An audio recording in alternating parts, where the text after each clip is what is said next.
Dua-dua satu. Okey, ini je. Rakam dulu bang. Abang kasi gamat pula. Abang kasi gamat. Tahu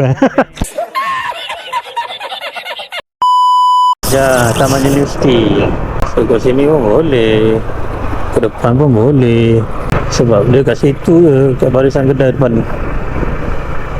Lama tak tahu ni.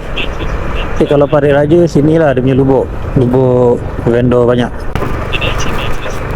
Oi, kenapa kau pergi belakang? Kau punya location memang kat belakang ke?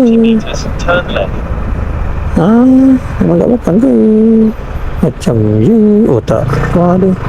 Kenapa kau punya pin pergi belakang kedai? Asal kau pergi kat belakang ke?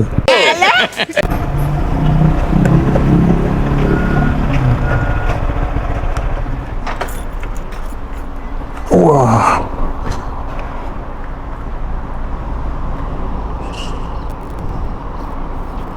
Semua ada chat aku ni. Dia nak apa entah. Yap, tengok je. East on Jalan University 1, then 30 meters, turn left.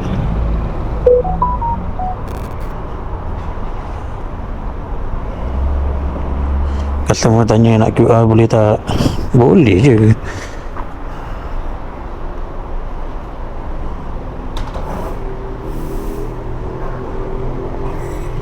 Tunggu saya sampai.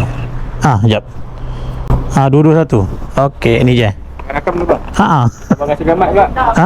Abang kasi gamat. Tahu Aduh. Dia tahulah aku dari Segamat. Kantoi pula.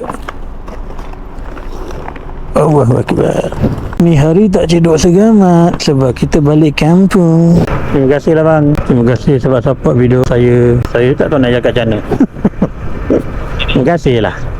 Semoga konten-konten saya dapat memberikan manfaat juga kepada kalian yang menonton lah.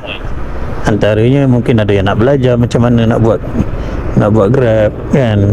Tu ada juga yang nak perkongsian daripada apa yang saya ada. InsyaAllah mana yang saya tahu saya akan kongsikan. Pada kalian juga kalau ada apa-apa yang korang nak komen je kan, pendapat ke, cadangan ke, terpulang kita orang kata apa, mengimarahkan lagi silaturahim antara rider dan juga vendor. Okey.